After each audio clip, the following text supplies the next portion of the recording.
Good evening, everyone. I think that all of us are here now, and I would like to call this meeting to order.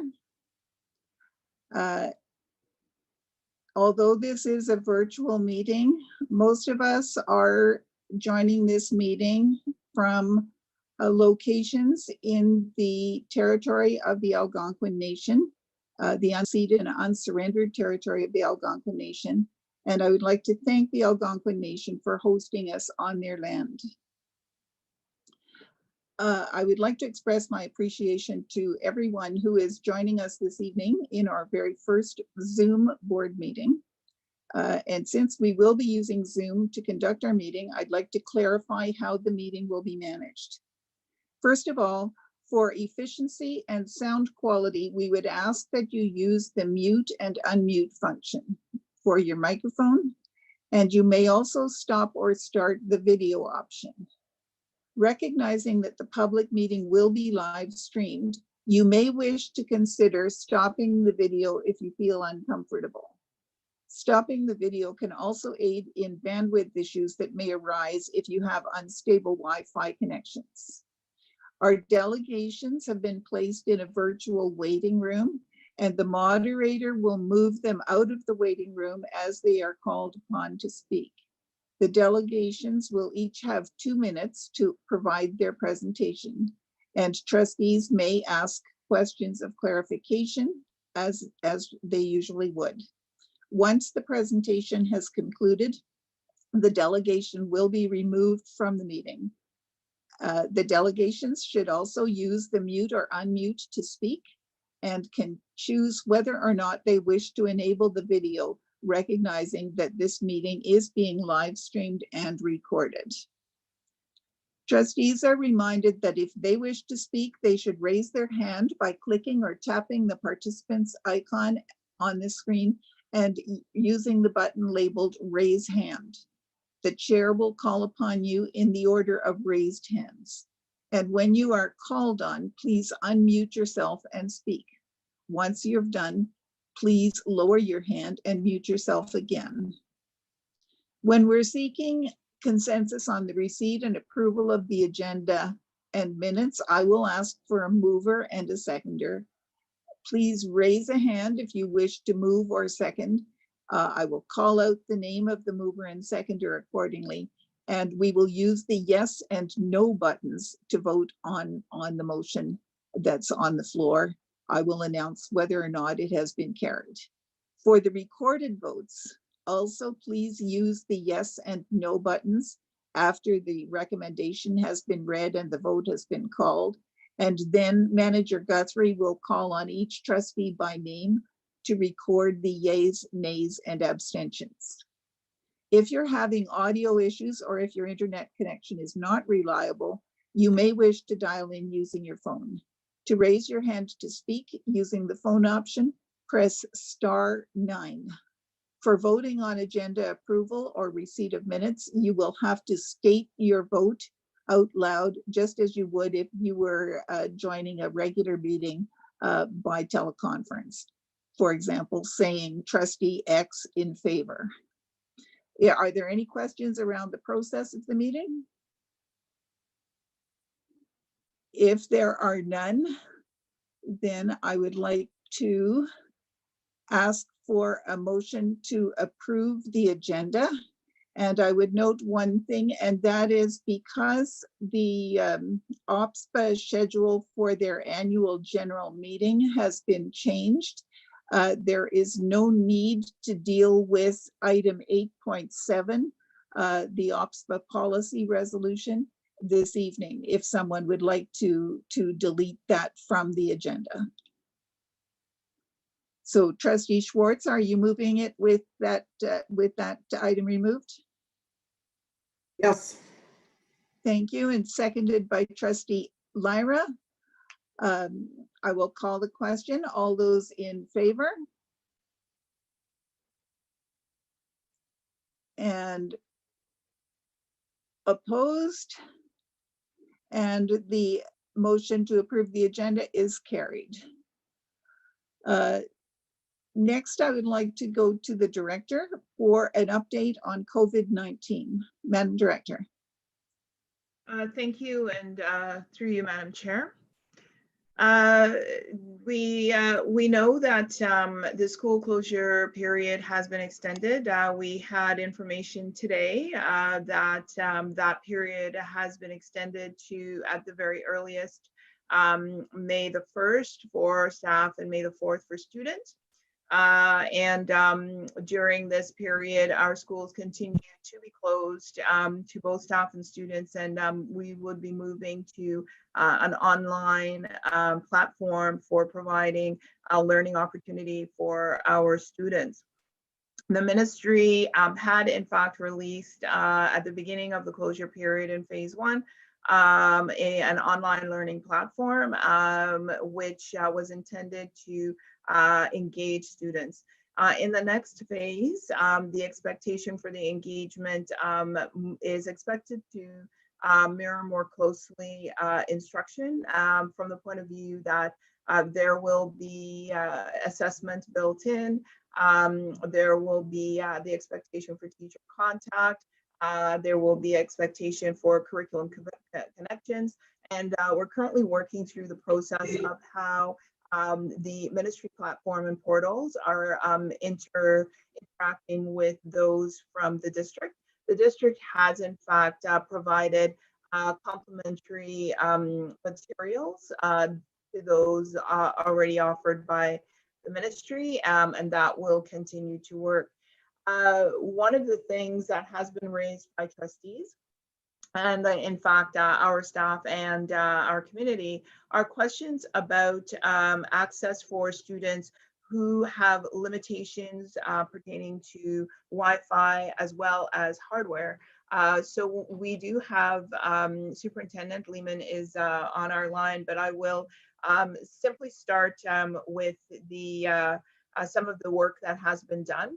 And so we do know that the ministry has in fact made connections with some of the our providers, specifically Rogers, Bell, some of our larger providers. We work with Rogers, and with our partnership, we do have some solutions that include getting more hardware.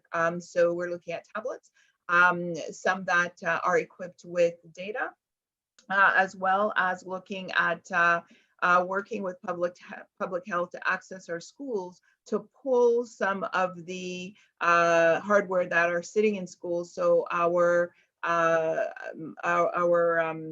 laptop carts and those kinds of things, how it is that we're able to pull those items out of schools and redistribute them to students.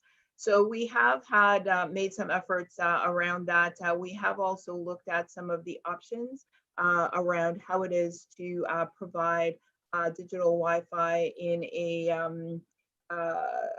a more iterative fashion to students who don't have Wi-Fi. And we think that the solution might sit within providing packages with data. Some of the questions that have been asked to the ministry is around funding to support that. And at the moment, we are working through our own board opportunities to provide that kind of support for our students. I'm going to continue on, and then if there are questions that pertain to that particular item further, we do have Superintendent Lehman online and prepared to delve further. In terms of the continuity of learning, our superintendent, Nadia Touage, and her team have been working hard to develop materials, but now we're starting to look into scaffolding the pedagogy. So how it is that we are then moving into the way that instruction will occur has been a part of the conversation. I'd like our community to rest assured, along with our trustees, that it isn't just a question of going to the curriculum documents, but all of our superintendents have been engaged in this process. Our superintendent Hardy, from the point of view of adolescent learning, as well as our early learning pieces, and very significantly and importantly, the equity component around the materials that are provided and the manner in which instruction occurs. One of the questions that remains is the opportunity to engage appropriately our students with special education needs. We are looking right now at how it is that we are able to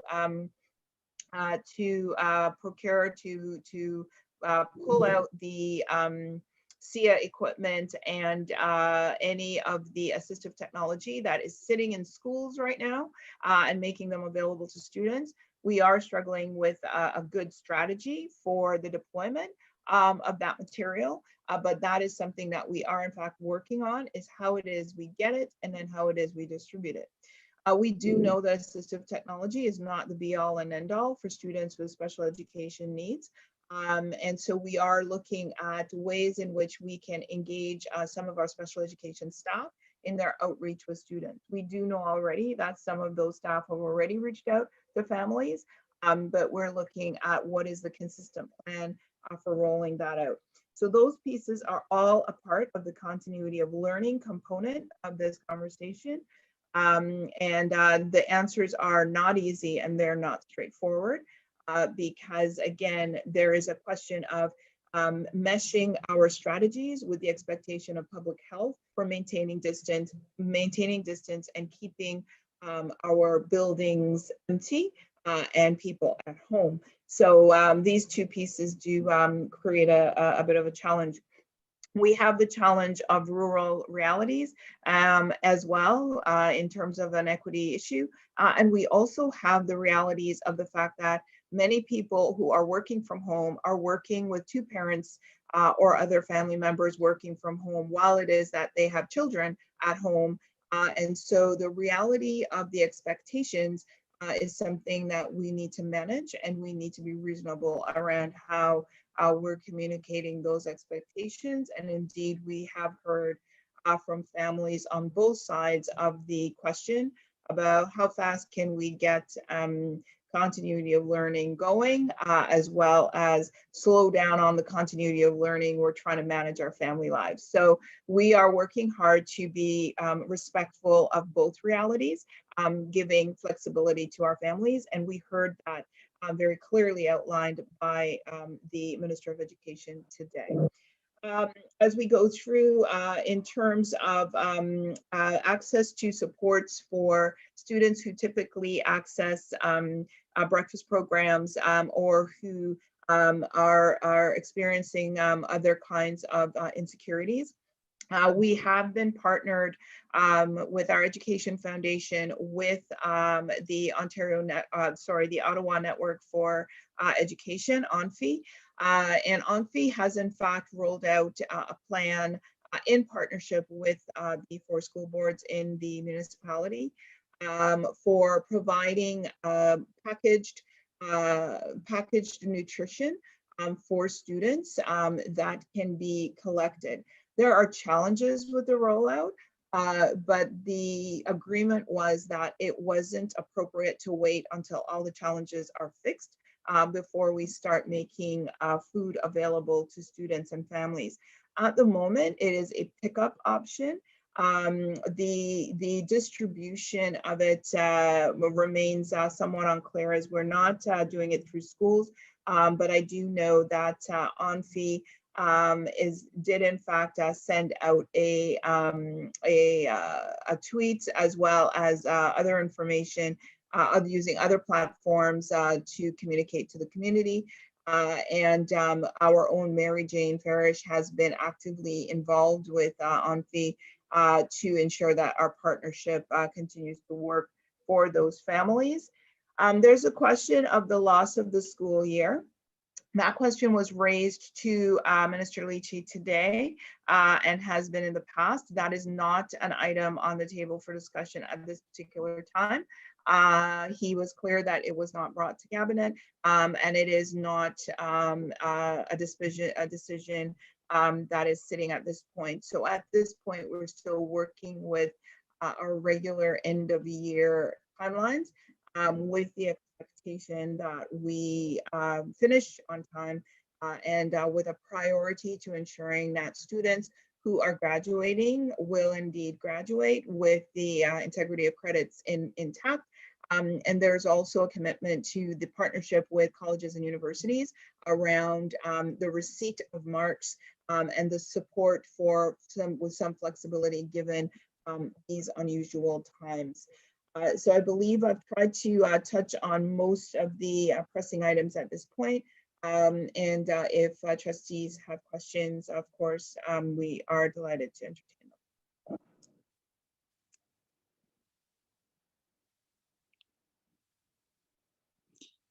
them.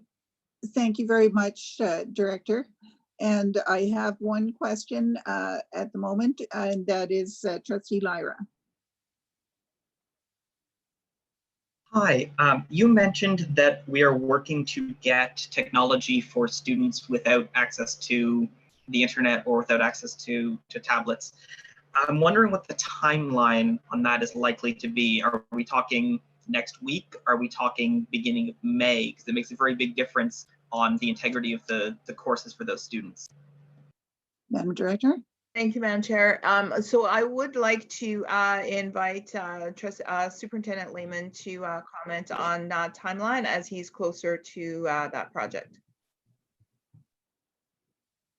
Thank you. I'm not going to turn my video on. I'm having difficulty with my Wi-Fi, so hopefully my connection will remain stable. So through you, Chair, we are working on a couple of things, as Director Williams-Taylor noted. So if we're looking at our, first of all, our Wi-Fi and access to Wi-Fi, our goal would be in the next 2 weeks or within a 2-week period in order to be able to roll out our mobile hotspots to certainly some of our families. So we are working with our provider on that right now. And the second component is we have just finished a survey. That survey went out to each school, and each school did it in different ways within their school community, seeking families that didn't have access either to Wi-Fi or access to technology. Our plans in looking at that would be over the course of the next week to have a distribution plan in place where technology would be provided to students that require it. So it'd be a 2-step process. First step would be providing the technology, so the Chromebook, and then the second stage would be providing the mobile hotspots to those in need as well. Thank you. Follow-up, I didn't get a timeline for the rollout of the assistive technologies, and I'm wondering, again, weeks, May, can I get a ballpark? Thank you, and through you, Chair. So we don't have a timeline except to know that it is urgent and soon. And so we recognize that some of the assistive technology is currently sitting in schools and classrooms. So our first order of business is to obtain those and figure out a distribution plan. We know that the second phase, continuity of learning, starts next week. And we have in our meetings been talking about what we can do by Friday and what we can do early into next week. I will assure you that while it is that there are some pieces that we'll be able to enact by mid next week, there will be certain pieces that remain a question. But we recognize that it is extremely important, not only for our students, but also for our teachers who are trying to engage with their students, to be as expeditious as we can be with that process. We must remember as well that compliance with the expectations and guidelines around maintaining sanitary conditions, if you will, regarding the virus is a part of this challenge. And so we simply can't have grand numbers of people going into buildings and then stopping in at homes and at other locations. So that is a confounding element in this process, and that adds time to it. So to the trustees' question, May will not do, and yesterday would have been better, but we're trying to work somewhere in between what we have at this particular time, and hopefully we will have a majority of students served by mid next week, with a goal to closing that gap between those students and the students that we have not been able to reach. in the days, not weeks to come. I think my last question, and that is, do all of our staff have access to technology they will need to teach these classes at home? Thank you, and through you, Chair. And that is one of the first levels of entry into our schools. So as we work on a safe plan for entry into schools, we are looking at how it is that teachers who require materials that are at school to obtain those materials safely. It's not just the technology. Some of our teachers do require some of their resources as well to support that. And we are trying to work through a safe plan. In terms of the technology, based on what I have been informed, it is my understanding that all of our teaching staff do have Chromebooks. And whether or not they actively use them or in fact have brought them home is another question. But certainly the district has done everything we can do to ensure that our teaching staff has access to digital platforms so that they are able to provide learning. That said, we do not have a guarantee, and we cannot guarantee that every teacher has internet at home. And so that is something that our team continues to explore. Okay, keep us updated. Thank you so much. Will do. Thank you, Trustee Naira. Trustee Bell. Thank you, everyone. Hello. First of all, incredible work on the part of the board to get out quickly to action and meet some of the needs of our most vulnerable population. Really appreciate the update on the breakfast program. Sorry, can you speak up? I'm having a very hard time hearing you. Can you guys hear me now? Yes? Okay, Yeah. great. So just wanted to say I really appreciate all of the work that the board has been doing. They've been moving incredibly quickly, especially when it comes to meeting the needs of some of our most vulnerable populations here in Ottawa. And on that, I heard that we all know that the breakfast program is going forth, and that you mentioned currently that there is the option for pickup. I'm wondering first if there's other opportunities for food distribution that are being explored, and then secondly, how further have we been able to communicate this through to the parents of our most vulnerable populations? Has it been through principals and then the teachers reaching out, some of them via phone because some of them don't have internet access? Thanks. So I'll begin the answer to that question, and then I'll ask Superintendent Farish to follow up, as she's been very close to this process. Indeed, we've tried to use multiple platforms, and I did mention that the Education Foundation, led by Clarissa Arthur, has been working with ONFI around reaching out to families and good communities, and looking at other platforms and ways to provide nutrition. There has been some discussion around the use of gift cards.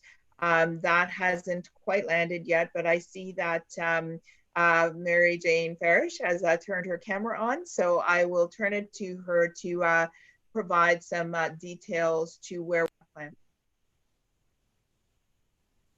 Thank you for the question, through you, Madam Chair. The communication to families really has been dependent upon principals in schools sharing the updates that they receive.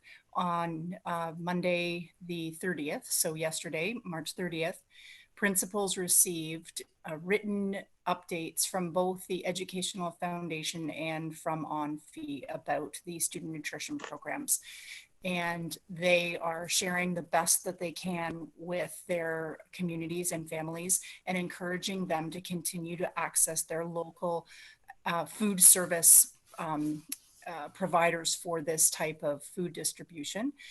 And as of today, I'm just confirming my dates, the 31st, as of today, 7 family emergency shelters received deliveries directly to the shelter areas, and 7 other agencies who are still able to operate in a food bank type of way received deliveries of these kits. They're called a breakfast replacement kit.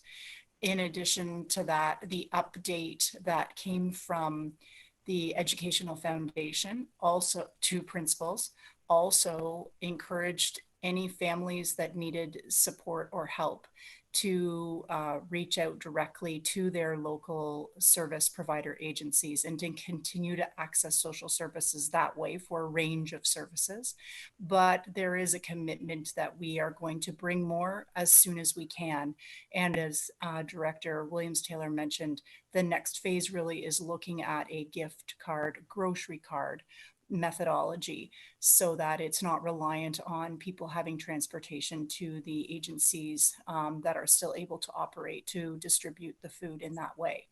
And the Educational Foundation has donated $25,000 or made a contribution of $25,000 to ONFI's efforts to these student nutrition or the breakfast replacement kits.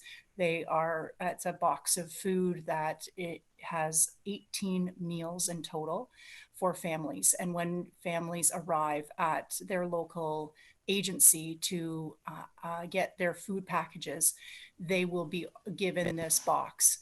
Individuals who arrive will not be, but there is no official screening or requirement for identification at the sites. Great, thank you. Is that everything, Trustee Bell? That's all. Thank you very much. Oh, and could you put your hand down, please? And thank you very much, Director, for that update. I'm sure there will be many more questions coming, and I know that we are posting information for the public on our website and sending out messages to families as quickly as we can. Our communications folks have been doing a really, really good job with getting all of those things out. So thank you very much. Moving on then with our agenda. The next item is the report from board in camera, and I will go to Vice Chair Penny. Thank you very much, Madam Chair. The board met in camera this evening, but there were no recommendations. Thank you very much.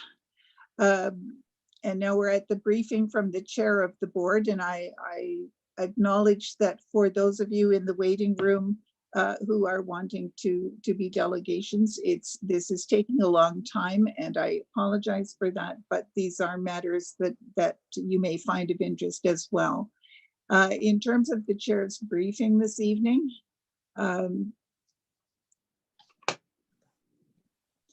first of all, I'd like to say I've been a trustee for a long time. I have never been in such unusual circumstances as we are in tonight. The director has already spoken about how the district is responding to the COVID-19 emergency, but I would like to start by saying thank you to the first responders, the healthcare workers, and so many others in our community who are to some extent at least risking their lives to help people who need help. I also want to say thank you very much to students, parents, staff, trustees, and community members for doing your part during this time. If the past few weeks have taught us something, it's the value of coming together. We can't be in the same room tonight, but at least we've been able to meet virtually. Moving on, I want to acknowledge an incident which occurred this past week between Trustee Blackburn and a community resident. We are not at this point aware of all the details related to the specific incident, but we are very concerned about the allegations of racism and bias that this has generated. We do have members of the public joining us tonight to talk about this matter. And I would like to be absolutely clear, we take yours very seriously, and we are looking into this incident. The Director of Education has spoken with the family, and the OCDSB Human Rights and Equity Advisor will review the matter. Once our has been completed, we will be reporting out publicly on any specific actions, initiatives, and/or recommendations for change. And finally, I would like to share some positive news on the labor front. The Elementary Teachers Federation of Ontario, or ETFO, has reached tentative central agreements with the Government of Ontario, the Ontario Public School Boards Association, and the Council of Trustees Associations.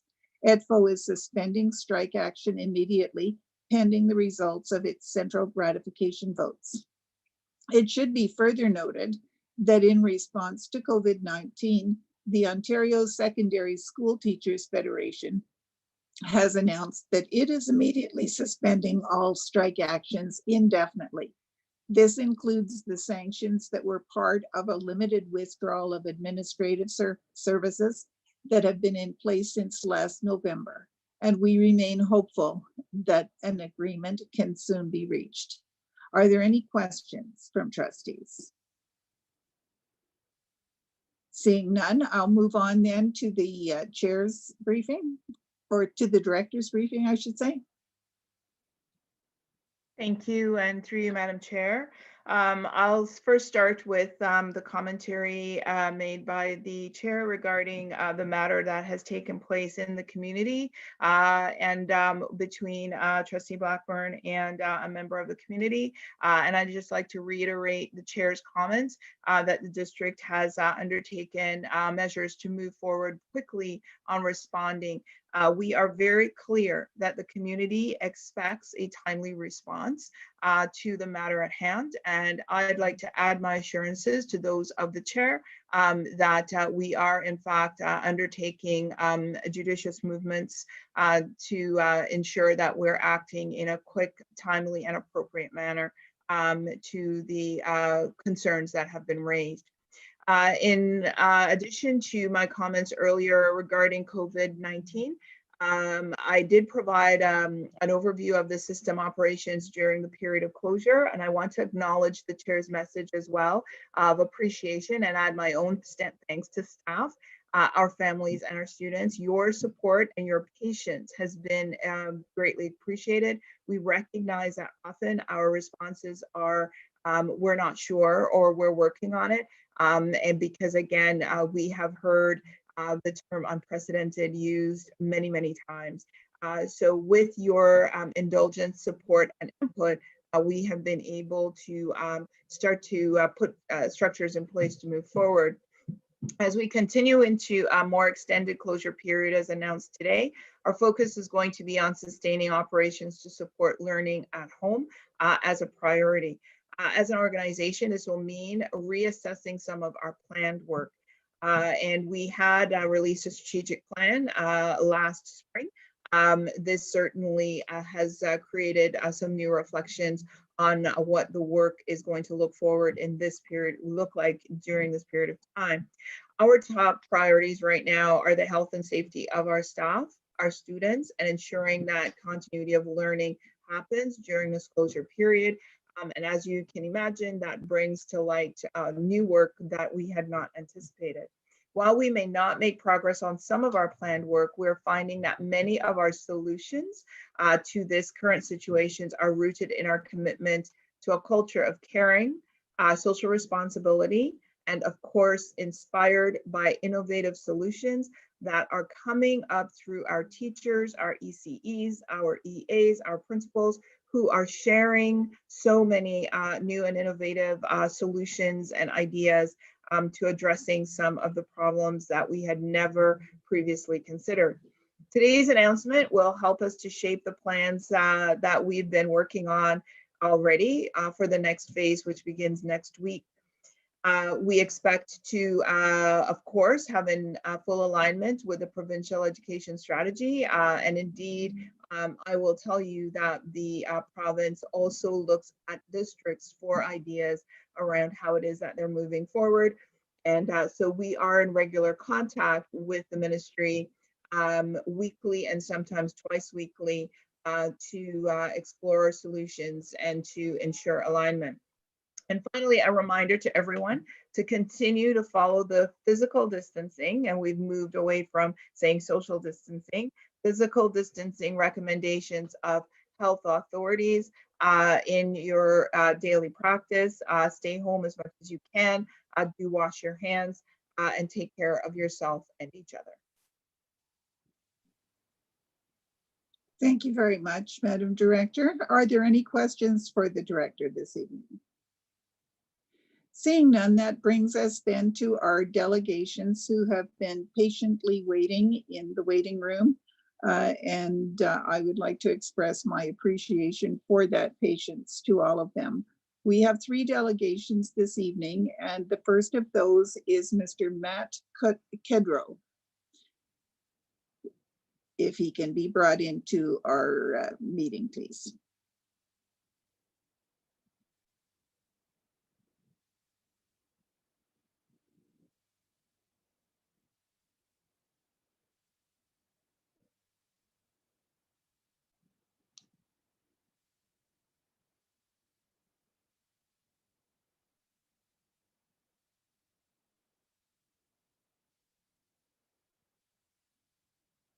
Brought into our meeting, please.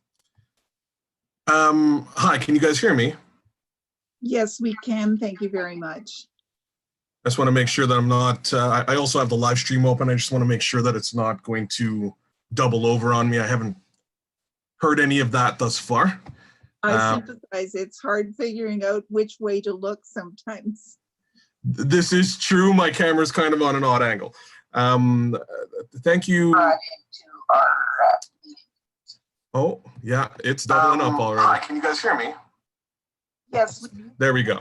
Okay, so just give me 1 second and I'll be back with you all. There we go. Okay. Again, thank you to the OCDSB board and the chairman and the delegates and the trustees for allowing me to have this time to speak today. Under normal pretenses, I would not be here. Under normal pretenses, you guys probably wouldn't have 50 people watching this.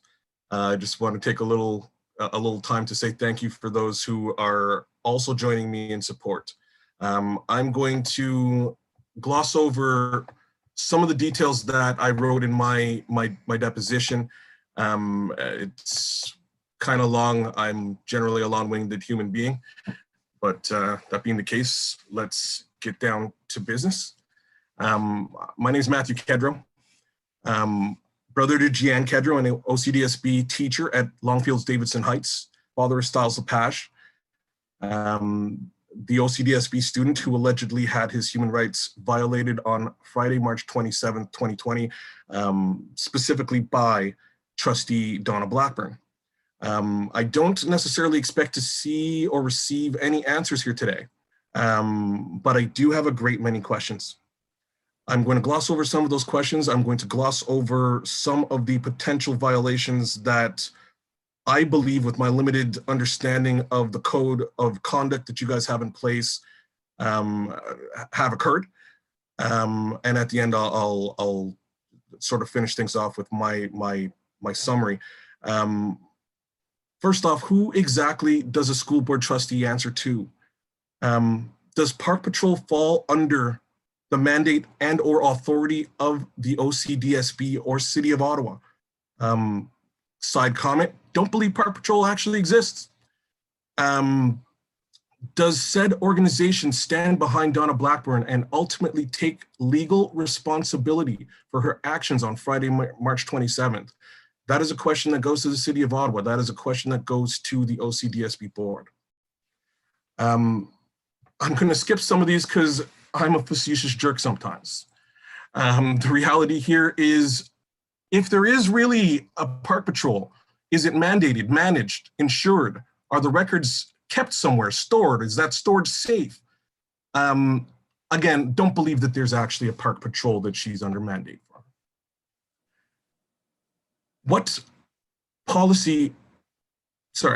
the policy around the unauthorized public release of a minor's likeness and his location details via social media by an elected trustee? This is important to understand. What would be constituted as abuse of power by a board member? Has anything similar happened like this in the past? What actions were taken then?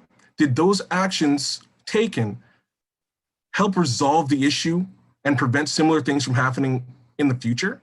Side comment. I'm highly under the impression that there's been almost 5, this is likely the 5th complaint about Trustee Blackburn specifically. If there were measures to prevent this or curb similar things from happening, they did not take place here, and they definitely did not resolve the issue. Exactly who has the authority to have Trustee Donna Blackburn removed from her position? And why did she single out my son?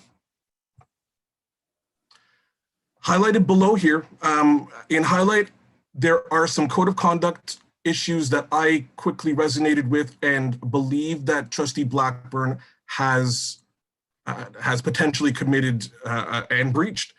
Code number 3.8, code number 3.15, code number 3.17, 3.18 as well, 3.31.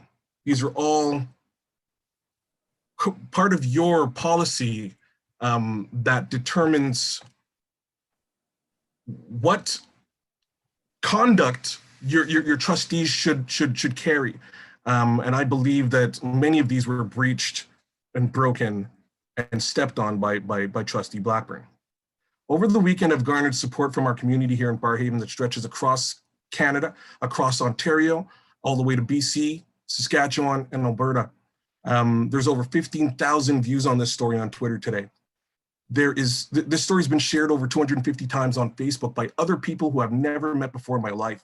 None of them are in support of Trustee Blackburn. I am sure that you can understand the negative optics here as it pertains to the board and its trustees. My worry about all of this is that Donna Blackburn has shown zero remorse for her actions, given the limited powers that the OCDSB has. There's a possibility that she may resume her duties as a school board trustee at some point. Being that there's a possibility that her resuming her role, she could negatively affect my son's education or graduation in the future. She could negatively affect my sister's professional trajectory as an OCDSB employee. These are personal conflicts of interest that I cannot allow. Most importantly, I cannot allow Trustee Blackburn to negatively affect another member of our community, another person of color. That cannot fly. As such, I ask that the OCDSB and the City of Ottawa formally request Trustee Blackburn's resignation. To be completely clear, this will not go away. I will not go away. This will not be solely managed in-house. This will not be swept under the OCDSB rug. I am prepared to escalate this to higher courts. I am prepared to garner community support and run for school board trustee if needed. I'm prepared to take personal, federal, and provincial legal action against Trustee Blackburn and any or other organization that may take responsibility for her actions on March 27th. If there is the faintest possibility that she can resume her role post facto. It is my belief that the best, most cost-effective, and least embarrassing means for all parties to move forward is for Trustee Blackburn to simply step down from her position as OCDSB trustee. Thank you for my time. Thank you very much, Mr. Kedro. We do have an opportunity for any questions of clarification, and I see that we have 2 trustees who have their hands raised to ask you a question. Please do. And in just a moment, and I will try to answer a couple of your questions. Most of them cannot easily be answered tonight, but this is recorded, and answers to the best of our ability will be provided in due course. So I go first to Trustee Lyra. All right. Thank you so much for coming forward and speaking with us tonight. I know it can be very difficult to speak to a room full of people or even a screen full of people. My question to you is, what would you like to see happen, acknowledging that we as a board cannot remove another elected official? So that like we can request, but we cannot require the resignation of another trustee. And given that, what do you want to see the board do? What would you like to see happen if you could have whatever happen that we have the power to make happen? Mr. It's a Kedro? loaded question. I will sort of sit and say right off the bat that if you can't get rid of her, I'm going to push this thing so much further that that she will hopefully want to get rid of herself. That is the first thing that I'll say. If that is outside of your the scope of your power, and I'll frame this as simply as put, the police have a hard time policing themselves. This is something that we've come to understand as a community, given God knows how many different infractions there may have been in within that organization. A police officer will commit an offense.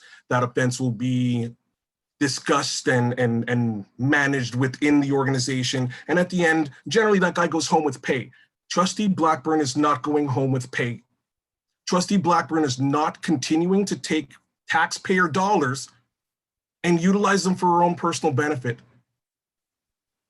That is my ultimate goal in all of this. She cannot, the taxpayers have spoken. They don't want her to continue this in this role.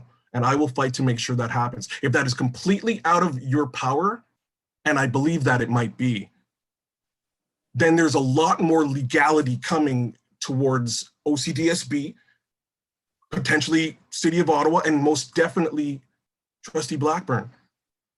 I would like to see, to answer your question directly, Lyra, I would like to see as much as you can humanly do possible. I would like to see heat from your side of the fence. I would like to see action from your side of the fence. That's all. I can't realistically point my finger at what those actions are. And I did speak with Director Williams-Taylor, and she let me know in a roundabout way that her hands were tied. And I understood that. There's only so much that you can do to police your own. Therefore, the potential of having everybody policed may be what I have to follow. That might be the best potential path here. That being said, what I would actually like, one more time, Lyra, for you, I would like formal denouncement of Trustee Donna Blackburn by the board and its members. That would be a great first start. Thank you very much, Mr. Kedro. In terms of answers to your questions, certainly there are limitations to the board's authority under the Education Act in terms of elected individuals. Similarly, I don't believe that the City of Ottawa has any authority with regard to school boards. The province perhaps does, but those answers can be clarified to you in writing at some point in the near future. In terms of a number of your questions, these are very difficult questions. There's no. This is why I expected no answer, but I appreciate your attempt in answering them. It is what it is. We do have processes, as you did to that, and as you're aware, we do have our human rights and equity advisor involved as well, because this is a serious matter. And I will note the remainder of your questions, and we will see what we can do to get you some additional answers as quickly as we can. Thank you. I appreciate Thank you it. very much for taking the time to come forward tonight. Thank you. Oh, I see Justine Bell looks like she's got her hand up. Trustee Bell, if it's a really quick one, because we've got another delegation who's short on time. Great. as Yes, well. yes, just a quick question. Thank you so much for coming and speaking with us. I was just wondering, how's your son doing and how are you guys doing? If you could just let us know quickly, that'd be great. Sure. Director Williams-Taylor asked me the same question. A few others have asked. The reality is my son is okay today. I don't know if he's really trying to put all this, you know, as far away from his psyche as humanly possible. And that's good. I don't know if this will rear its ugly head in some sort of, you know, more cerebral way or psychological way down the road. I can't, you know, I can't predict that. What I can say is that Trustee Blackburn has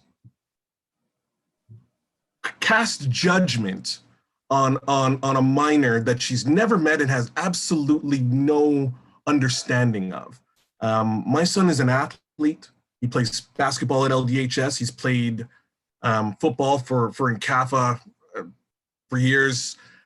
That's where he's received as much discipline as possible because I can only provide so much as a parent. My son doesn't even swear. My family is directly related to a long list of educators just like yourselves. My family member, you know, my uncle, Urt Walters, has been a community activist for perhaps 50 years in Jamaica, in New York, in New Jersey, in Ottawa, Ontario specifically. This is the grandnephew of you know, this is his grandnephew that she's painted in this light. This light can come back to haunt my son as he attempts to move towards university. He has a potential scholarship for football going to Ottawa U.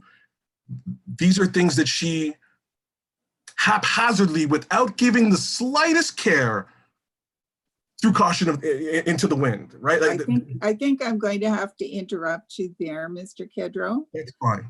But I'm glad to hear that your son is coping with this so far, and he certainly has your strong support and the support of many members of the community also. And I thank them. So with that, I'd like to thank you again for coming tonight and talking to us. And Thank you. As I say, we will get you some answers for some of your questions. I appreciate it. And our next delegation will be Ashley Russell.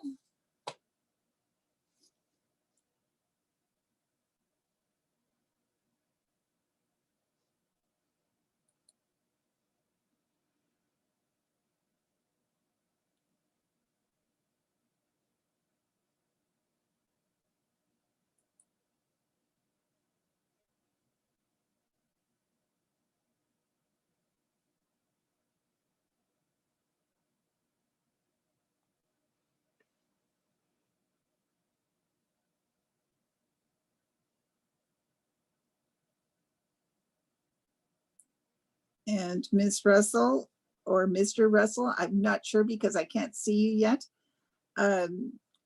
When you're ready, you have 2 minutes, and then we will have an opportunity for questions.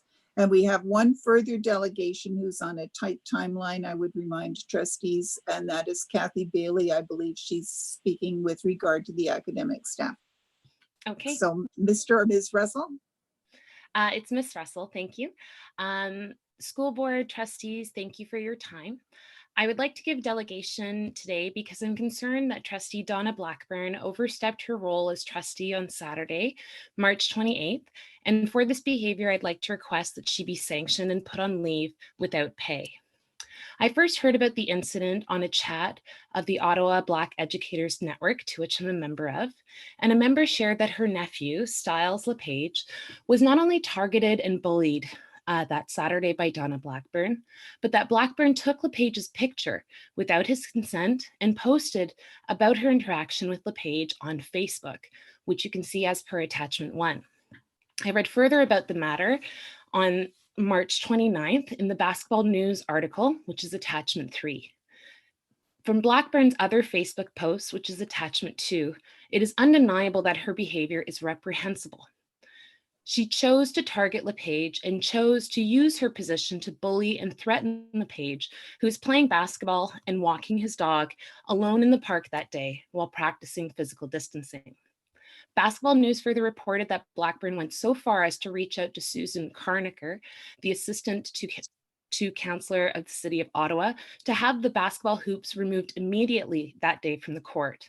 She also threatened to have LePage kicked off the Longfields secondary school senior basketball team and told him that she would show up to his graduation ceremony and tripped him if he crossed the stage. She said, "This is somebody who can pull strings within the school board and can potentially do something to damage my son's education. Oh, you're graduating? If you are, I'll be at that graduation ceremony and I will trip you before you get your diploma." This was reported in the Basketball News article that was shared. I'm concerned that Trustee Blackburn's actions towards the student have unbridled the trust that the public can have in our trustees at the Ottawa-Carleton School Board. I'm concerned that Blackburn cannot treat students respectfully and fairly, as this is not the first time that Blackburn has displayed racist behavior publicly. According to Basketball News article, in 2016, Blackburn found herself apologizing for racial remarks that she made towards her own colleague after she adopted 2 young daughters from Guyana. Moreover, Blackburn was previously sanctioned by the Ottawa-Carleton District School Board in 2018 for code of conduct as accusations. I'm concerned that Donna Blackburn has not learned to respect people of color. As a person of color myself, this really does concern me. And since she has not learned anything since her previous sanctions, all students in Ottawa deserve to feel safe and respected, whether they're at school or at play. And therefore, I'd like to request from the Board of Trustees to sanction Donna Blackburn for her reprehensible behavior of Saturday, March 28, 2020, and to put her on leave immediately without pay. Thank you for your time. Thank you very much for your delegation. I do have one question and then I have one comment I would like to make. Trustee Lyra. So first of all, I'd like to thank you for coming forwards. I know it can be difficult to speak in front of a crowd full of people, and I just wanted to thank you for coming forwards. My question to you is, you have requested that the board sanction Donna Blackburn by putting her on leave without pay. Do you have an expectation of how long you would like to see her on leave without pay, or any other sanction types you might want to see going forwards? Well, such as training or anything else? Well, it wasn't very clear for me on the board's website as to what kind of disciplinary actions can be made. I know I called you initially, Lyra, when I was concerned about this, and you mentioned that she can be sanctioned and be on leave without pay. Honestly, any trustee who treats someone who has a repeated behavior of being racist to people of color in Ottawa, right, I think honestly is not fit to be a trustee within this school board. Students, whether or not in Barhaven or whether or not in Saint Laurent, we have people of color who go to all of our schools. And so I wonder, as a board who has very few representatives of people of color, I wonder, what does that say for our board? You know, I know we already have issues of racism as it is. And so if we allow to condone this kind of thing, I'm concerned if she's not made an example of that, this kind of behavior is not at all acceptable within our board. I couldn't put a time limit. Honestly, I just don't feel that she at all meets the criteria of what is expected, because I believe one of the first criteria is to make students feel safe and respected. Like I was reading the other day in terms of like the election, one of the first criteria, I believe that she broke it. I can look it up online in just a moment, but I just feel like she's not meeting the very first expectation that's required of a trustee. Thank you very much for your answer, Ms. Russell. I have no other questions from trustees, and I will just note that in terms of the sanctions that can be applied, there are limits. They are spelled out in the Education Act, and we can provide you that information in writing. Okay. Following your presentation tonight. It may take us a day or two to get a message out to you, but we can certainly do that. Wonderful. And thank you very much also for coming out tonight. No problem, thank you. And our last delegation then will be Kathy Bailey from the Ontario Secondary School Teachers Federation.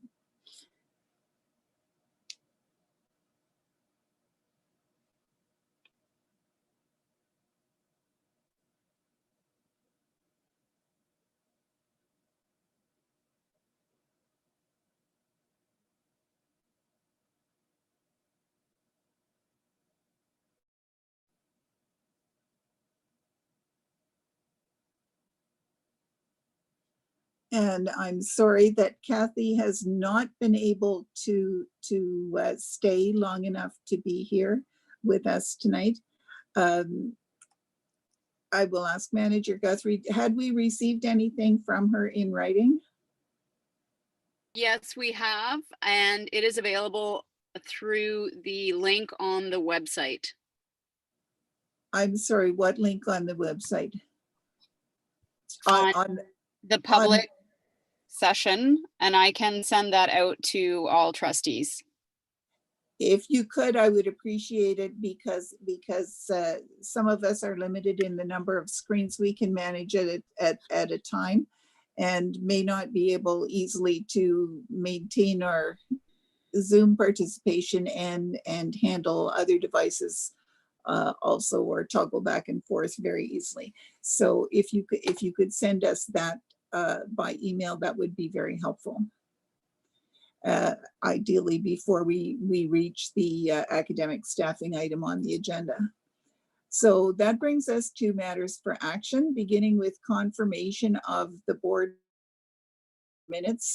Could I ask for a mover and a seconder, and we'll see if we can just confirm all three sets of meetings in one go for the 25th of February 2020, 5th of March 2020 special board, and the special board of the 16th of March 2020 that are all in your agenda package. And I see Trustee Huff is willing to move that those be confirmed, and seconded by Trustee Fisher. So are there any errors or omissions in these minutes?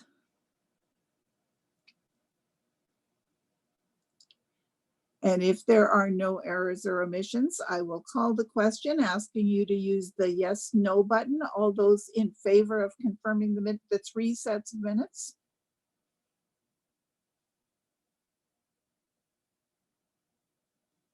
And those opposed? And that motion is carried.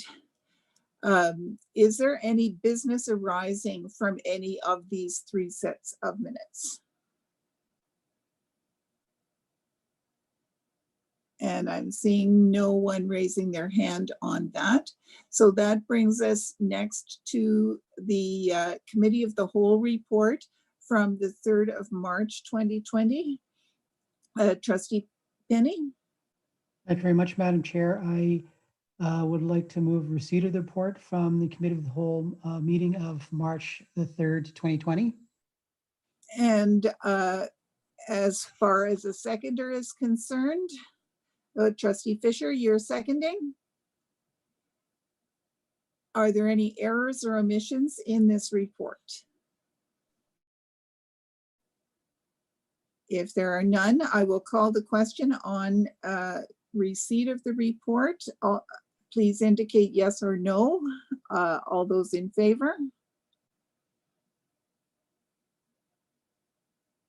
And opposed? And that motion is carried. Trustee Penny. There are no non-consent items in those reports, so we can move on. Well, we don't know that because there is a recommendation, but we don't know yet if it's non-consent. Oh, okay. And the recommendation is with regards to the advisory committee? Is that the one? That's the one. Okay. So we have a motion by Trustee Schwartz that I will second, that a review of Ottawa-Carleton District School Board Advisory Committees be undertaken as outlined in report 20-019, that an ad hoc advisory committee review panel be established with a mandate to manage the advisory committee review process, and that 2 trustees be appointed to the advisory committee review panel, 1 trustee to act as chair of the advisory committee review panel, and a 2nd trustee as a member of the advisory committee review panel. Thank you, Trustee Penny. I will inform trustees before you decide on whether or not this is a consent item, that there was some discussion at agenda planning as to whether or not this item could or should be deferred there could be work proceeding in the meantime at the staff level, but certainly with the COVID-19 crisis, which we were not anticipating on the 3rd of March, that certainly presents some more challenging issues. So I guess the first thing is if it is consent, we can go ahead and vote, but if it's non-consent, then we can deal with possible deferral or something like that in a few minutes. So I see 2 hands raised. Trustee Boothby? Thank you, Chair. And I was raising my hand to raise a motion for deferment. So would you rather wait to see if this is consent? I think it's better to see if it is consent, but what I'm hearing you is if you were going to defer it, you're saying it's non-consent. So that means it does go to be non-consent. Correct. Okay. And I'll go back to Trustee Penny. Is there anything else in your report, or does that conclude your report? That concludes my report, Madam Chair. Thank you very much. So that brings us to the non-consent items, and we have the advisory committee review, which was moved by Trustee Schwartz and seconded by Penny. I will just ask Trustee Schwartz if she had any introduction she wanted to make at this time. Required, thank you. So nothing required, and I believe Trustee Boothby wished to speak. Trustee Boothby. Yes, thank you. So given where we are with respect to the COVID measures and not being able to get at this, and I know that there was concern at this committee of the whole meeting and a lot of unanswered questions, I think since we're not going to get at this anyway, that I would like to move a motion that we defer this until the first committee of the whole meeting in September. And by then, hopefully we'll have staff will have had an opportunity to really look at this and give us some more guidance on this committee. Thank you very much for that. Is there a seconder for Trustee Boothby's motion to defer? And yes, Trustee Campbell is seconding that. I'm just going to ask staff for comment in terms of the timing of this, if they see that as being a workable thing, Madam Director. Madam Chair, I'll turn that to Executive Officer Giroux, who's leading this project. Through you, Madam Chair, I think the timing is fine. As the trustee indicated, there were a number of questions, some that came up at the meeting and some that have arisen since, and we'll turn our mind to some of those questions once things quiet down in the current environment. And hopefully when we come back in September, we'll have some additional options for the committee's consideration. Thank you very much for that. So discussion on the motion to defer. We're looking at first committee of the whole in September. And the only things that are debatable here are time and place. So not committee of the whole and not the first meeting. That's the only things that are up for grabs. Is there any discussion on the motion? If not, do you need any wrap up, Trustee Boothby? No wrap up required. In that case, I will call the question, and I have to be reminded whether or not this needs to be a recorded vote, because it is, I think, technically a procedural motion. But let me just double check with somebody who has the bylaws handy.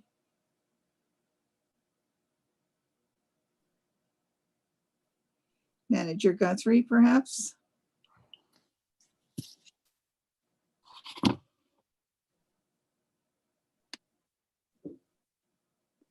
Sorry, I don't have the bylaws before me. If you'll give me one moment, please. I will happily give you one moment. Madam Chair, given that we're working in an online environment, maybe if we just proceed with the roll call, that would be the fastest and easiest way to expedite it. In that case, we could just do that. And so what I will do is I will ask everyone whether you're voting yes or no please press the appropriate button, and then Manager Guthrie will go down the list.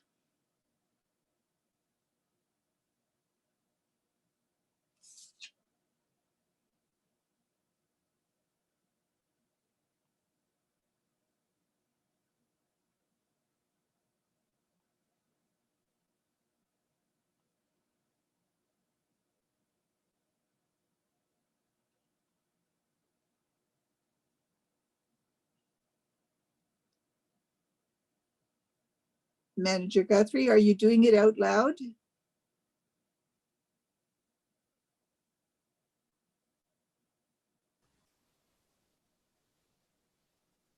Madam Chair, I can do the roll call. I'll just go in order on the screen. Trustee Scott, This is votes in favor. Trustee Scott, Yes. Trustee Schwartz,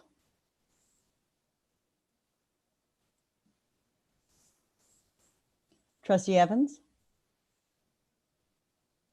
Do we need to say yes or just have it be checked? it would be easier as I'm doing roll call. Yes. Trustee Penny, Yes. Trustee Bell, Yes. Trustee Boothby, Yes. Trustee Campbell, Yes. Trustee Ellis. Yes. I have to scroll down on my screen. I'm missing someone. Yeah, Trustee Fisher. Fisher, And Trustee Huff. Huff, Yes. Yes. believe that carries. And Trustee Jennings, yes. Oh, sorry, Trustee Jennings. And did you get Trustee Ellis? Yes. All in favor. That not only carries, I think that actually carried unanimously. So with that, we move on then to the next item, which is 8.5 academic staffing. And I will go to Madam Director. Thank you, and through you, Madam Chair. As trustees will be aware, March 3rd, staff brought forward a preliminary staff document recommending a model for academic staffing. Many things have happened since that time. However, it didn't yield significant change to the document that we're bringing forward tonight. Superintendent McCoy will share where we have landed in terms of what we would like to bring forward to trustees tonight. There was a discussion on March the 3rd when it was first brought forward. And so some amendments based on that discussion were made.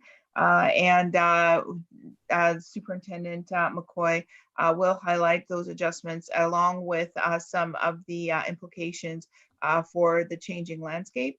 We do have as well in the background CFO Carson, who works very closely with Superintendent McCoy on this particular piece of work. And we do recognize that there is a time sensitivity to it because we are very cognizant of the dwindling time that remains in front of us around ensuring that we build our staffing structures forward. So to that end, you will see that the senior team is all available tonight so that questions will not have to be deferred if we can help it, but we can get answers right here this evening. So at this point, I'd like to turn it over to Superintendent McCoy. And I believe she also has members of her team standing by. Thank you, Director Williams-Taylor, and through you, Madam Chair. This evening, we are bringing forward for approval the academic staffing plan for the 2020-2021 school year.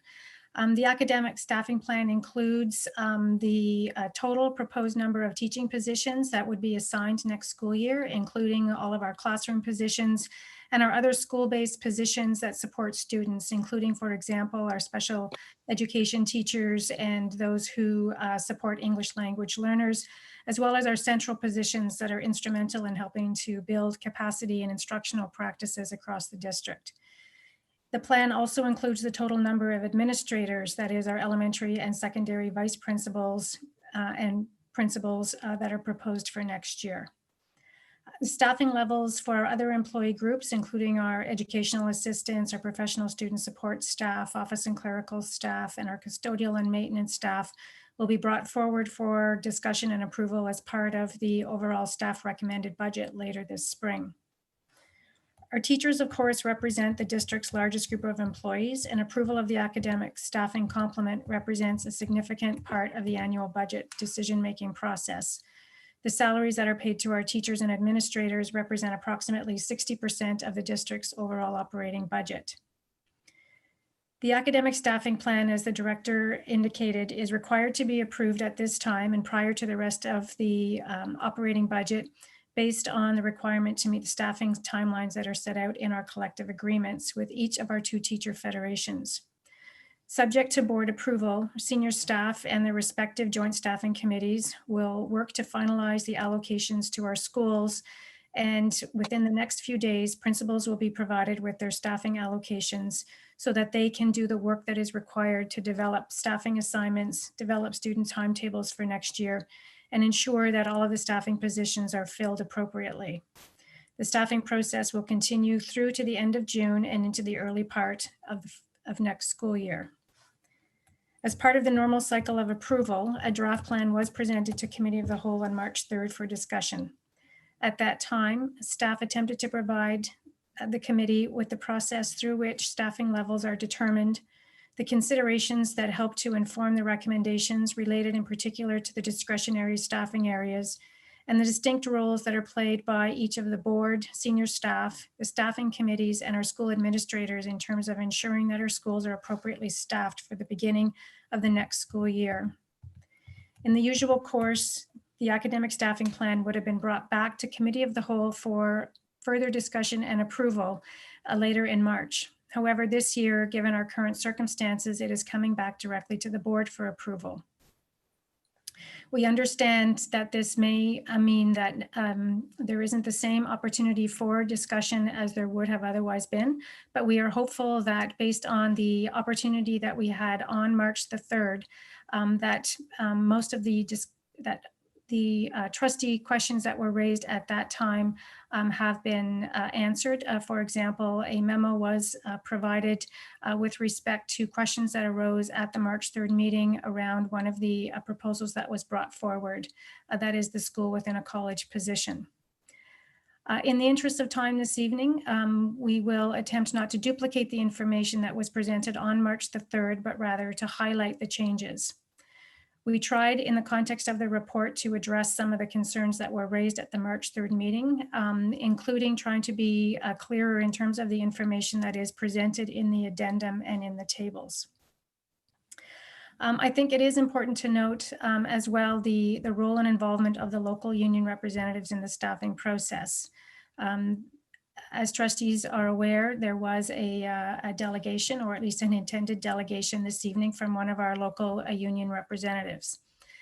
In addition to having an opportunity to provide input through their representatives at the Committee of the Whole meetings, and they were in attendance on March the 3rd, local union representatives are also highly engaged in the staffing process through the respective joint staffing committees, which meet at various times during the year to monitor staff generation and allocation processes and to provide recommendations to senior staff.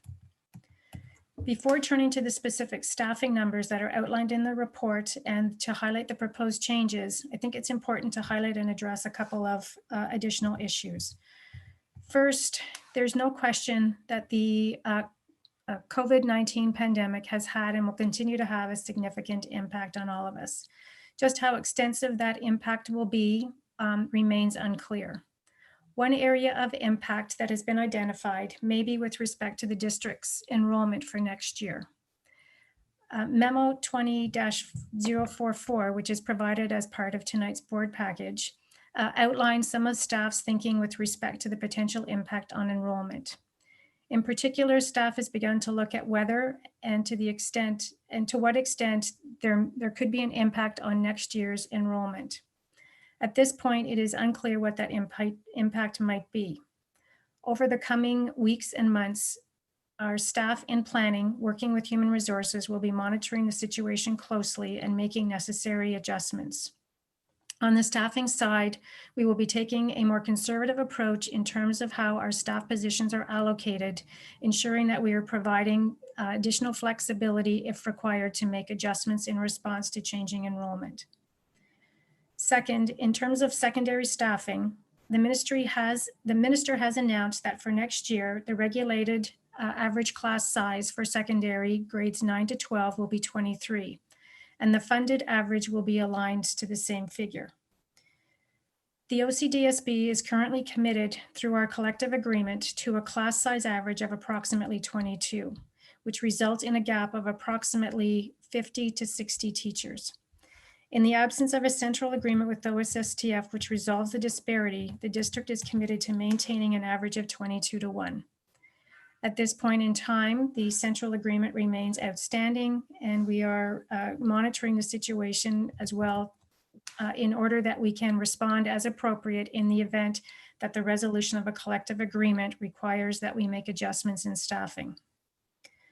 Third, the recent agreement with the Elementary Teachers Federation of Ontario, the Crown, and OPSPA includes additional funding for additional elementary teaching positions. Pending ratification of the agreement, staff will be reviewing the details and consulting with our local ETFO representatives with regard to how this funding can best be used to support students and student learning. And we will be providing the board with an update as soon as a plan can be presented. Turning now to the specific staffing numbers. Other than a few changes which we will be highlighting, the academic staffing plan being proposed is largely status quo from the current staffing levels. The changes that are being recommended have been identified in the context of careful consideration of the current strategic plan, the resources required to achieve one or more of the objectives outlined within the plan, and in consideration of the district's commitment to maintaining classroom and other supports. The highlights of the academic staffing plan, which are outlined in the addendum to the report, include, starting first with table 3 on page 5 of the addendum, the total elementary positions being proposed for next year is 3,224.33 FTE, which represents an increase of 52.68 FTE from the figure that was approved at this time last year. At the secondary level, the plan includes 1,720 FTE, or 15.33 FTE more than the number that was approved in March of 2019. The overall complement of our elementary and secondary teaching positions can be divided into 2 distinct categories. The first category are those positions which are required to be established in order to meet the district's collective agreement obligations and our regulatory requirements set out in the class size regulation. These positions are generally outside of the discretion of either staff or the board. This category represents approximately 80% of the total number of positions that are included in the academic staffing plan. In the case of secondary, it's approximately 1,500 of the total 1,700 FTE. In the case of elementary, it represents about over 2,600 FTE of the roughly 3,200 total. The second category are those positions over which the board exercises discretion in terms of the number and the nature of the positions that are assigned. These positions, which are, or the 20% which are discretionary, include the positions that are assigned in ESL, special education, and central instructional support. Beginning first with our classroom allocation at elementary, as the addendum indicates, there are approximately 2,600 FTE allocated for classroom positions next year. These are the positions that are required to meet our class size regulations in terms of the average class size and at primary and kindergarten, the caps, as well as the preparation time requirements in the collective agreement. At the secondary level, there are 1,331.5 FTE positions proposed for next year. And again, these are the positions that are generated based on the formula that is set out in the collective agreement. At the secondary level, there are additional discretionary positions that are allocated to schools to support various programs. Within this category, staff is recommending two specific changes. The first is the addition of a 0.83 FTE position to support the transition at Maryville High School from the semestered model to a non-semestered model, aligned with the introduction of the IB program there. The second proposal is the addition of a 1.0 FTE position to support the school within a college program that I referred to earlier. Turning next to our ESL staffing, there are no changes being proposed either at the elementary or secondary level with respect to ESL staffing for next year. The district has in previous years made investments in the area of ESL, which will be sustained for next year. Within the area of special education, a summary of the elementary special education is provided at table 5 at page 10 of the addendum.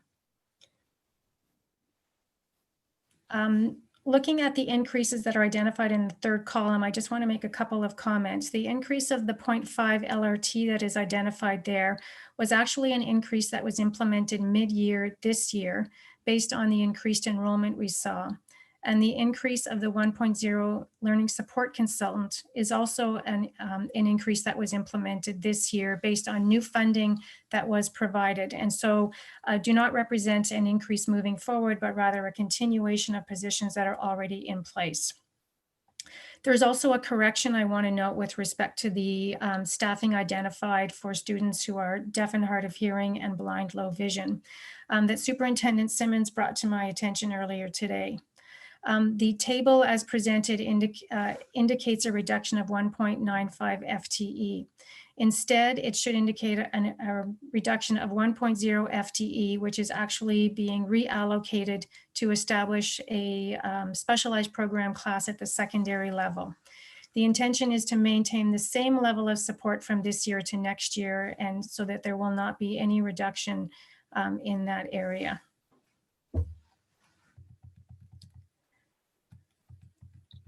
A summary of the secondary special education is provided at table 8 in the addendum, which is located at the bottom of page 11. As part of the discussion report on March the 3rd, staff indicated that consideration was being given to an increase of 1.0 FTE central learning support consultant to support transition of students with special education beyond K-12. You'll see that this recommendation is included in the report that we're bringing forward this evening. In terms of our specialized program classes, tables 7A and 7B provide a summary of the changes that Learning Support Services staff is currently forecasting for specialized program classes based on student needs. These classes will be finalized as the spring referral process is completed. The staffing implications in particular are outlined in table 7B. Based on the projected changes at this point in time to the specialized program classes, the recommended staffing includes a net increase of 5.95 FTE elementary positions and 6.67 FTE secondary positions to support the changes that are outlined in the tables. Finally, our centrally assigned staff. A summary of the centrally assigned staff are set out in tables 8 and 9 respectively on page 14 of the addendum. In terms of changes to centrally assigned staff, we're recommending an increase of 4.0 FTE elementary central instructional coach positions. These positions would be instrumental in supporting the district's objectives related to student achievement, and in particular, a focus on numeracy and literacy. At the secondary level, recommending the 1.0 FTE increase in instructional coach positions that's shown on table 9 is another position that was again added mid-year as a result of funds received through a transfer payment agreement to support experiential learning. And the position will continue into next year subject to the funds continuing. Finally, turning to our principals and vice principals. Although the board is not required by collective agreement or regulation to approve this staffing at this point in time, the allocation of our vice principals with teaching assignments, which exist at both our elementary and secondary panels, can impact teachers' staffing and timetables. And therefore, it has been our practice to bring forward our principal and vice principal staffing as part of the academic staffing plan. The changes being recommended for next year include an increase of 2 FTE elementary vice principals and 0.5 FTE secondary vice principals in recognition of the increasing demands in our administrators at our schools. In addition, we are recommending an increase of 2.0 central principals to support school operations and the implementation of system initiatives, including our local initiatives aligned with our strategic priorities, as well as ministry initiatives. The other change that's being recommended is a redesignation of what is a current central vice principal role to a principal role next year, based on an assessment of the role and its responsibilities and how they are likely to continue moving forward. A summary of the proposed changes is provided in Table 12, and the costing associated with these changes relative to what was approved in the 2019-20 budget for academic staffing is provided at Appendix D. As the director indicated at the outset, I'm joined here this evening, virtually at least, by a number of my colleagues from the senior team who are available to answer any specific questions with respect to the staffing in their respective areas, and be happy to take any other questions.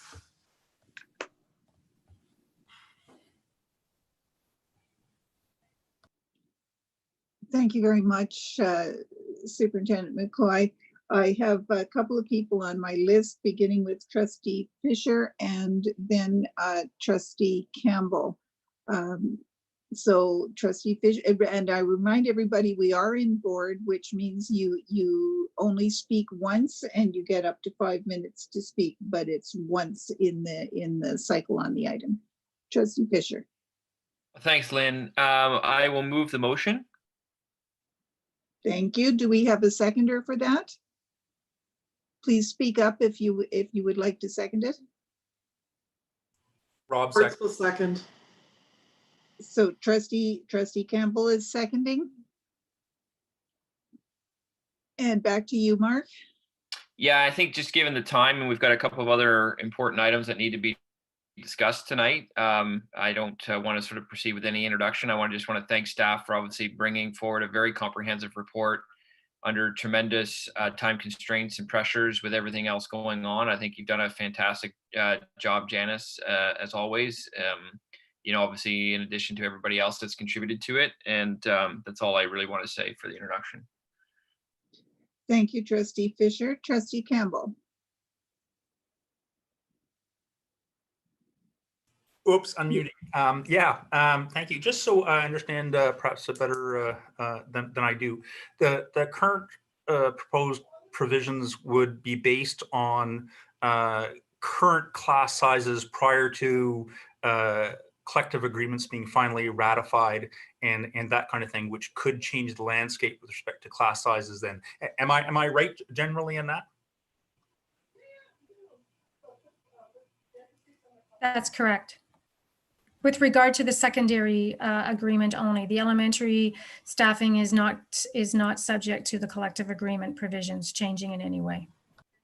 Okay, great. So assuming an agreement is reached within the next little while, will we automatically be reviewing this element of the budget, or expect this current staffing portion of the budget to carry forward in the next year unchanged?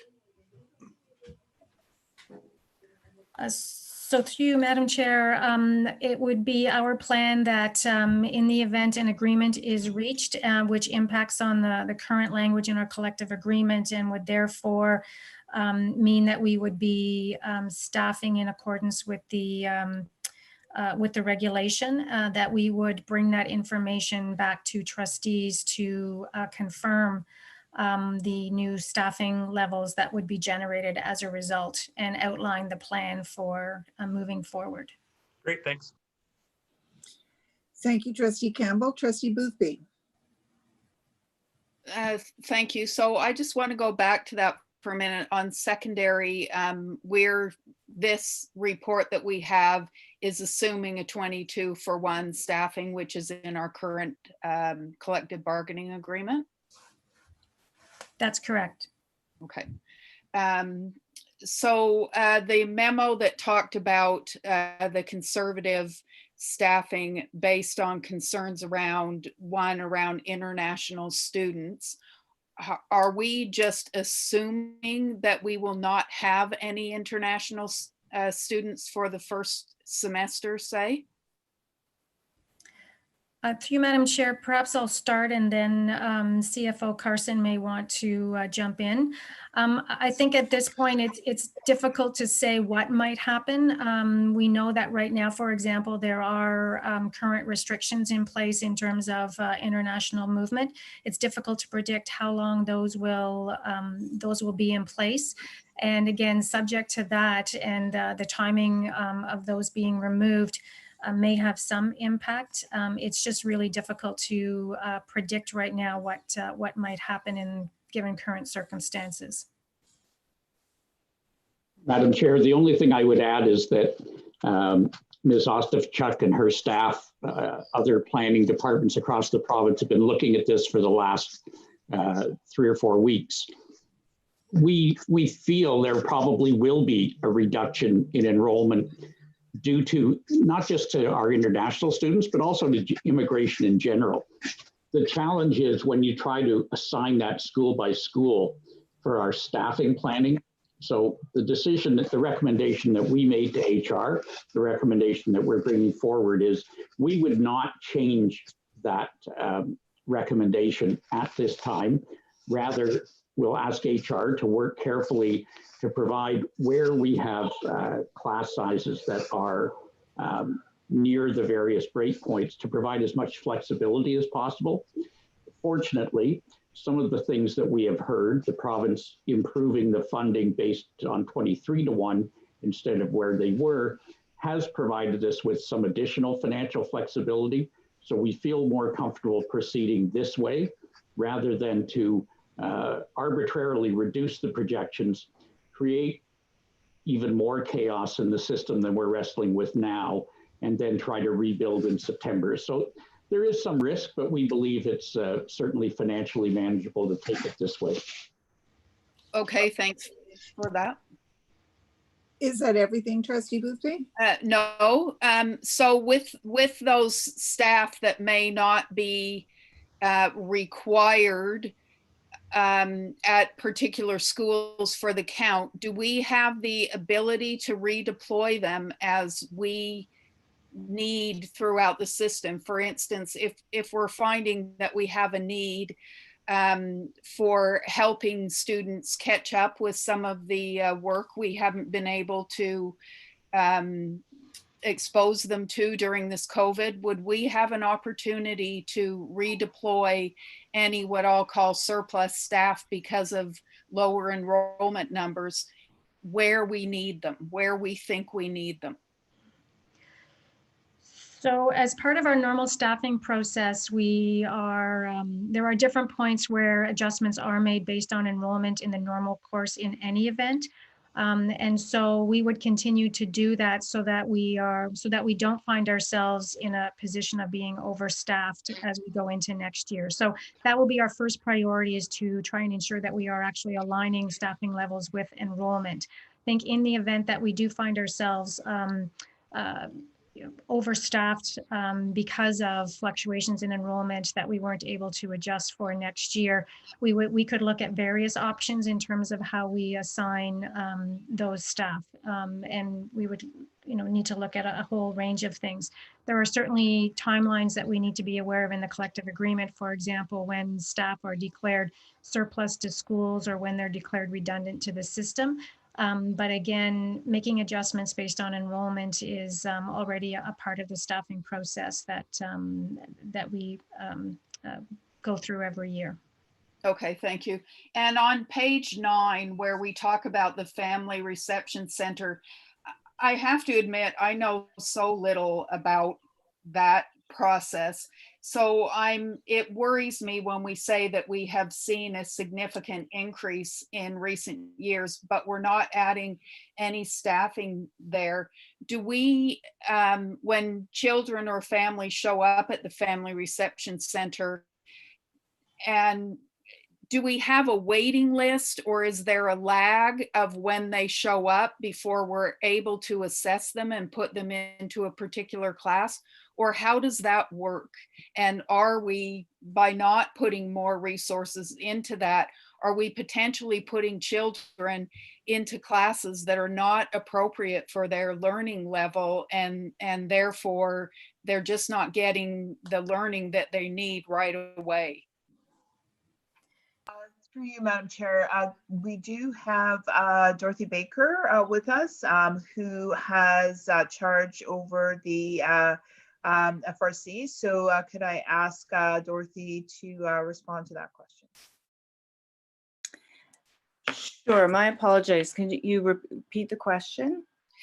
Sure. I notice on page 9 of the report, and the second paragraph after the English staffing, ESL staffing, we talk about there having been a significant increase in recent years of the workload. And I'm just concerned, because I really don't know how we do this, that if we have all of these children or families showing up to the Family Reception Center and we don't have the capacity to evaluate them, do we have waiting lists, or are we potentially putting children into classrooms where they really aren't able to access the learning, and therefore they're not learning? Yeah, thanks for that. I'm just trying to manage the report. It's got a little wonky on me. So a few things. We try to minimize the wait lists as much as possible. Where there looks like there's going to be a large influx, we will typically hire trained casual support to come in and get the assessments done. We have had situations where we've worked to get secondary students into school right away if it looks like there may be a delay of 2 or 3 weeks. And in those cases, we work with the staff at that school and our instructional coaches and itinerants to ensure that we're monitoring progress and supporting those students as best we can. There are certain times of year where we know we're going to have an influx. And so we do make arrangements each year for those extra staff to be supporting at that time. There's an ebb and flow for sure with the FRC intake, but the staff there do a very good job of monitoring. And when we're seeing the wait lists increase, then we are finding we can be as responsive as possible. Our challenge has been in making sure that we have enough people who are fulsomely trained, and we worked on that this year so that we have a bank of assessors that can do that work for us. Okay, thank you for that. And my last item, I will just want to go on record that I am concerned that we are seeing again another decrease of 2 classrooms at the elementary level for gifted kids. And I'm concerned what's going on with that program. And obviously tonight isn't the opportunity to look at that, but I am concerned about that. Thank you.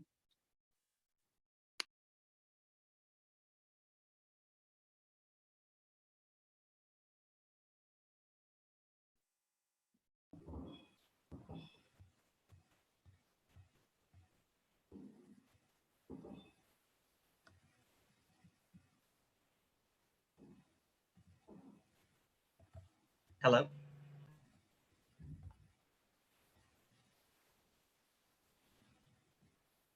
Did we lose Lynn? I'm wondering if we lost Lynn.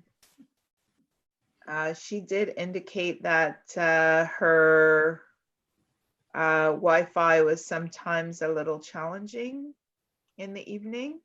Keith, do you want to take over? She has just joined. Hello? Oh, Lynn just signed on again. Yes.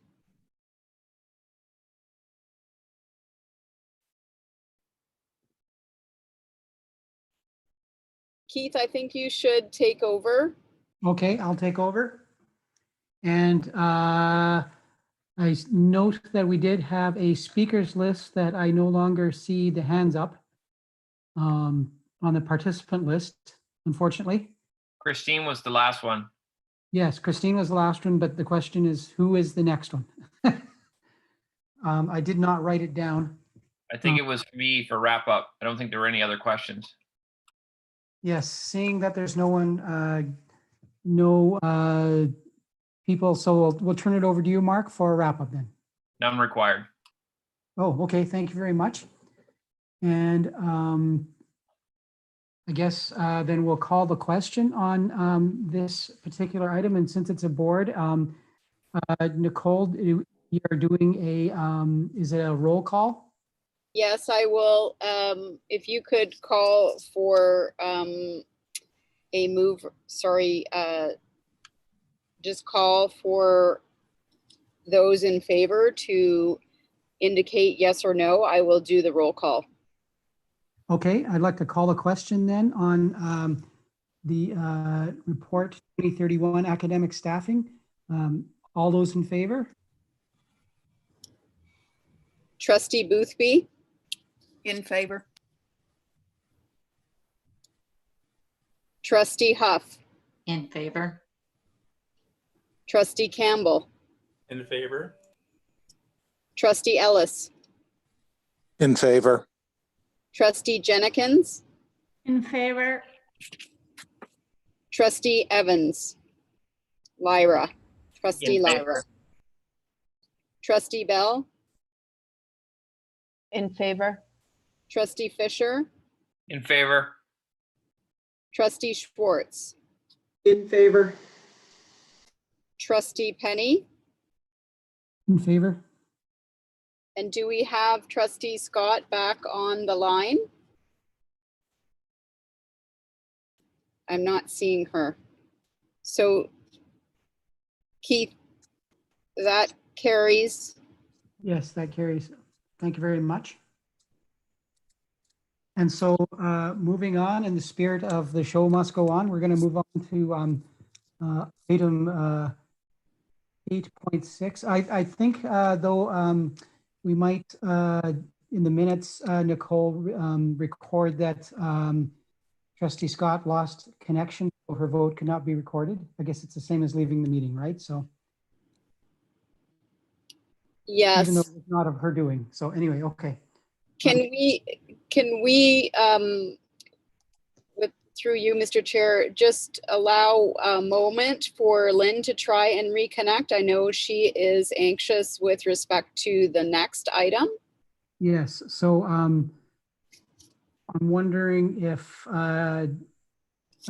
perhaps Manager Drew had some sort of backup text plan or something with regards to Trustee Scott, or any trustee that may have got disconnected, or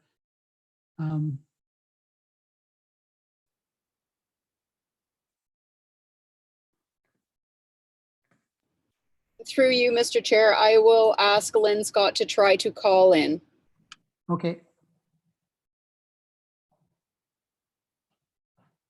Chair, may I suggest a 5-minute break while they sort this out? Excellent suggestion. So we do need to get this done though, so please no one leave, but let's oh, I just got a text from Lynn saying lost internet and host has removed me. I can't get back in. But let's try to get Lynn sorted out and let's come back in. It's 10 o'clock right now, so let's come back at 10:05. All right, it looks like we have quorum, so let's continue.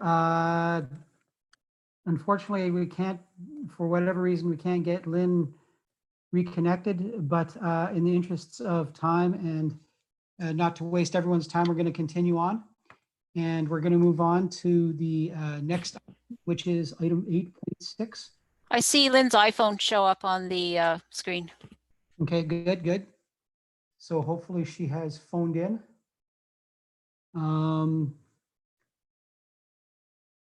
Hopefully she remembers the codes to raise her hand and to vote yes. Anyway, let's move on to report 20-026, new Stittsville Secondary School Project Expenditure Budget. And I'd like to call upon the director to introduce the report. Thank you, and through you, Mr. Chair.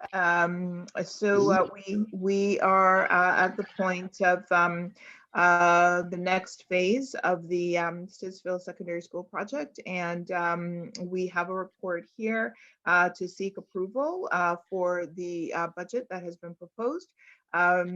We have CFO Carson with us, who will take us through the report and respond to questions, and we know that Manager Bradley is also on the line to support questions from trustees. So if I could turn it over now to CFO Carson.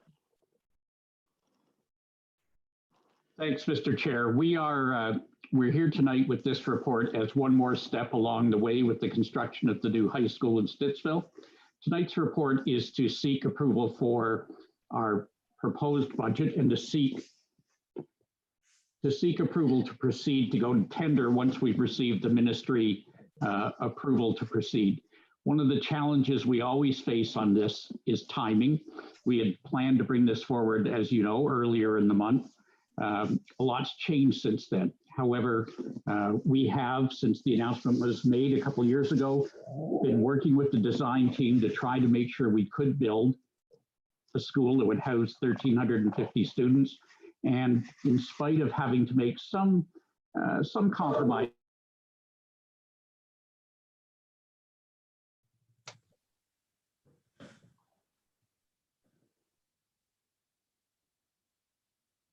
Plan B. I think we may have lost Superintendent Carson and the director. Thank you, through you, Mr. Chair. I believe we do have Manager Bradley on the line. So if he could pick up where CFO Carson left off with taking trustees through the report. I'm back. Oh, Mike's back.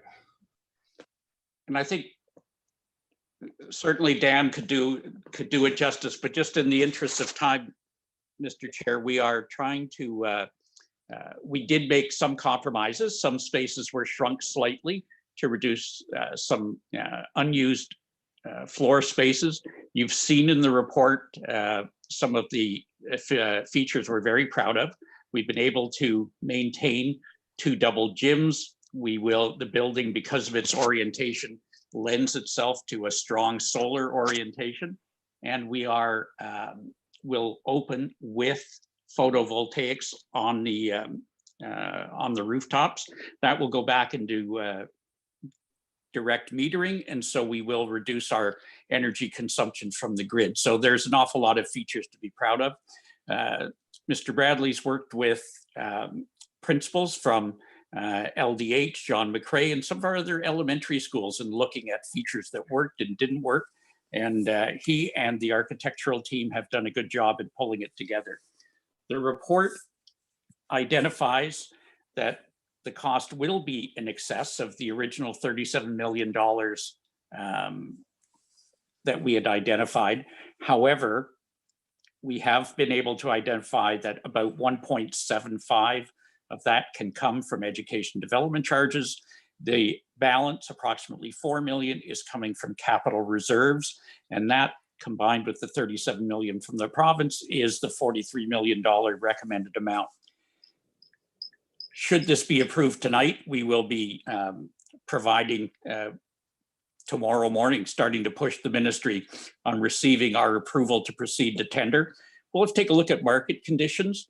Obviously, contractors are in the same position that we are. They are responding to people working from home, and there are a number of uncertainties around supply chain. We're starting to hear noises about, for example, shortages in steel. But this is an important piece in the puzzle for us if we want to be able to continue moving towards our targeted date of September 2022. So I think, Mr. Chair, I'll leave that at that point, and I will, we can respond to questions, and I'll try to find, I had one device die on me, so I'll just have to reorient myself on this one. Thank you. All right, thank you very much, Superintendent Carson, CFO Carson. And we have a Bell. Is this a moment that I can ask a question, Mr. Chair? Yes, the report is presented and it's you have the floor. Remember this board again, so you have 5 minutes to speak only once. It would probably be helpful if someone moved the recommendation on page 3 of report 20-026. Great. So can I go ahead and ask the question then, Mr. Chair? Ask the question now if you wish. Okay, great. I'm just wondering the unencumbered capital reserves, if you could explain a little bit more about what those are and how much there is. Thanks. That's it. Mr. Chair, we have a number of different capital reserves. We have the majority of it come from the sale of surplus properties. We have at this point about $4 million that would be available for us to use for this project. They do not reflect any sales of our existing surplus schools. And it is, we have worked with the ministry, we've identified for them this as a priority, and we think they will give us those approvals. In the past, it was quite, it was a matter of practice for most boards to top up ministry funding with those capital reserves. In the last few years, there had been an effort to try to focus those dollars on facilities renewal and some of the school condition work we were doing. However, with the new monies that the province had injected over the last 4 or 5 years, we didn't have to go there as often. So that's the reason that we are looking at applying those reserves to this project. Thank you. Thank you very much, Trustee Bell and Trustee Schwartz. Thank you, Mr. Chair. I just wanted to move the recommendation, but I also see that that Trustee Scott is on the phone, and so given that that she's been strongly advocating for this this particular project, I just wanted to check if she, in fact, would like to move this motion. Can you hear me? Yes. Yes. Oh, perfect. In that case, I sent you a text to say my hand was up because I can't get to the to the right piece of keyboard to put in the code to put my hand up that way. Okay, Trustee Scott, the floor is yours. Well, is Trustee Schwartz finished? Well, your Yes. hand was in an area, but Trustee Schwartz is your hand was up before Trustee Schwartz, so I'm making an executive decision that that you can go first. So You're being awfully chairly, Mr. Chair. I was raising my hand for you, Lynn. Thank you very much, Over to Trustee you. Schwartz. And yes, I would very much like to move this recommendation. And after hoping that somebody will second it, then I have a little introduction. seconder for the motion? Trustee. I'll second it. Who? Oh, Trustee Booth, we will second. So Trustee Scott, do you have an introduction? Yes, I do. I think first of all, a huge thanks to staff because I know that they have been putting in a tremendous amount of work on this school. Sometimes I've looked at some of our new schools and I've seen that we always seemed to be managing to do this school at a time when we were in more dire financial straits. And so you would see some of the little things gradually removed and taken out of the design, trying to get it into a situation where we would in fact have enough in our original capital grant from the province to cover the cost of construction. And that's been one of the constraints for a long time, that between the time that we ask for the grant and the province gives the grant, by the time we're ready to go out to tender, we have had typically at least 2 years worth of inflation in construction costs in the meantime. And that always means a huge struggle and in terms of trying to keep the budget under control. So I would like to give huge thanks to our staff who have worked on this and to our architects who have also done an excellent job of making a very functional building that will also be an attractive building and a comfortable building to be in for the students in Stittsville. So with that, I'm very happy indeed to see this recommendation on the floor, and I hope that everyone will support it. Thank you very much. Trustee Schwartz.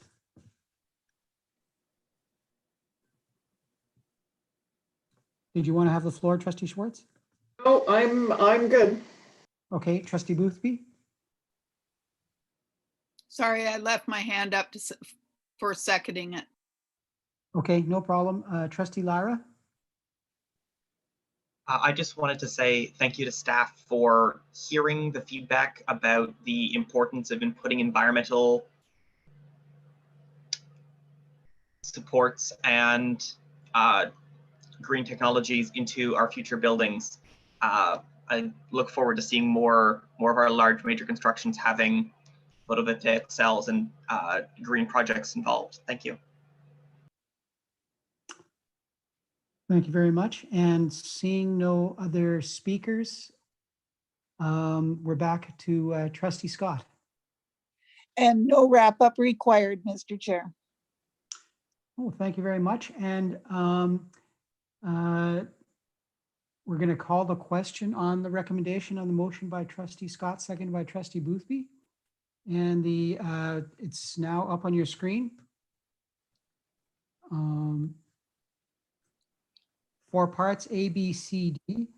And we're going to do this. It's a recorded vote. And I'd like to call a question. So Nicole, if you could call the roll, and I will say all those in favor. Scott in favor. Trustee Boothby, In favor. Trustee Huff, In favor? Trustee Campbell, In favor? Trustee Ellis, In favor? Trustee Jennings, In favor. Trustee Lyra, In favor? Trustee Bell, In favor. Trustee Fisher, In favor. Trustee Schwartz,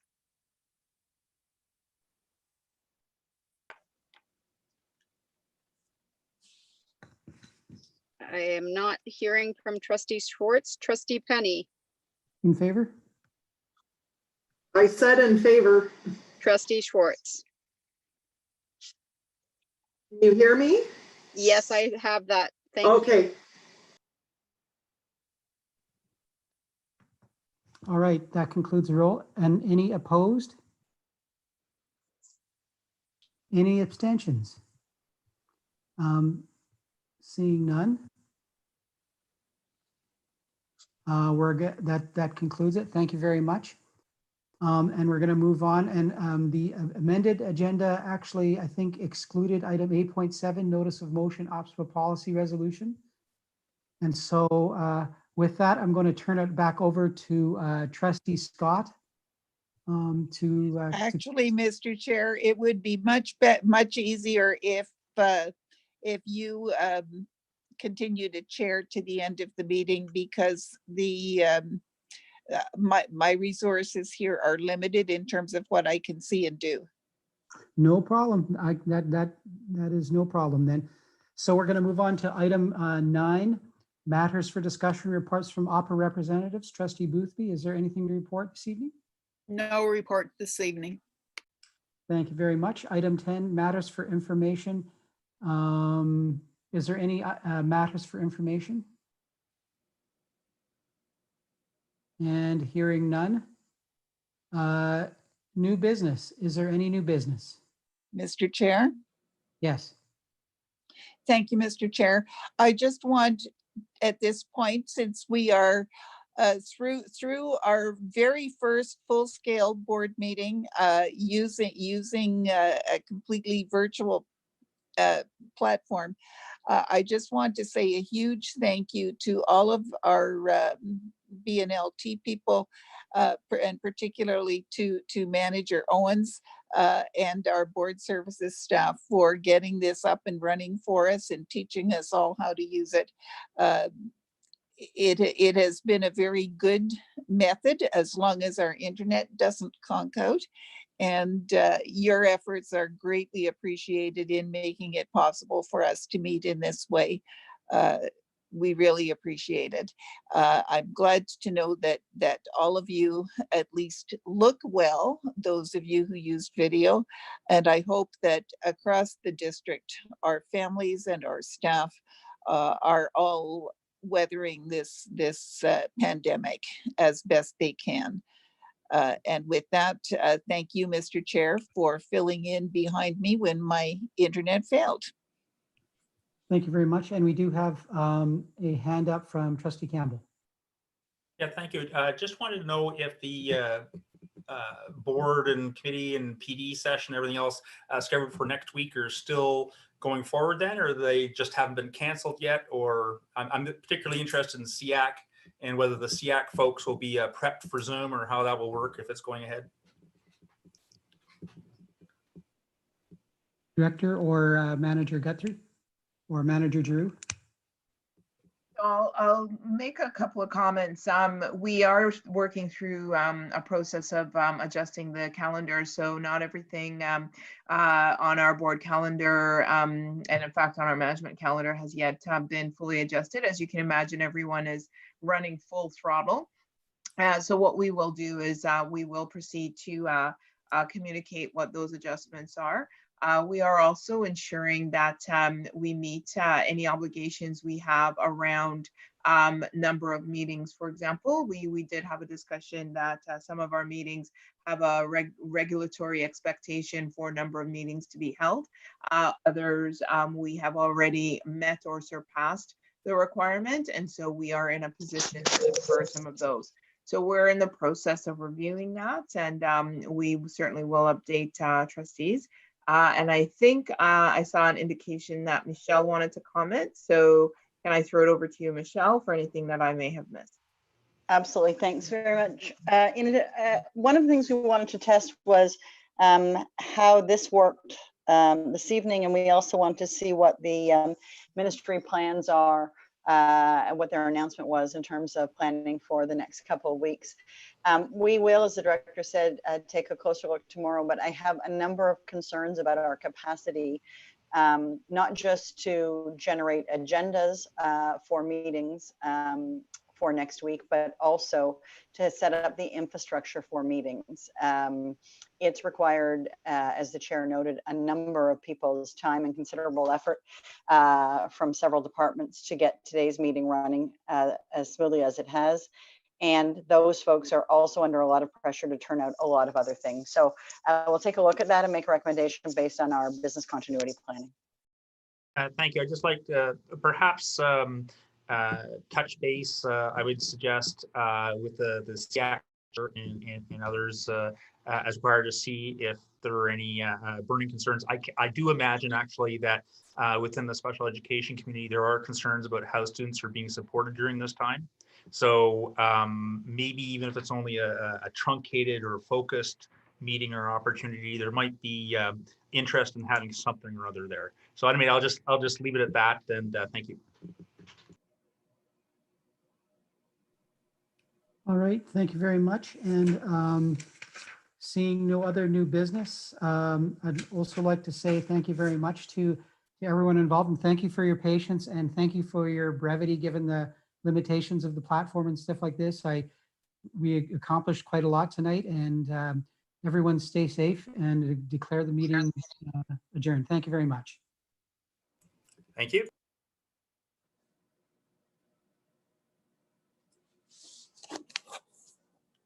Thanks, Keith. Thanks. Thank you, Keith.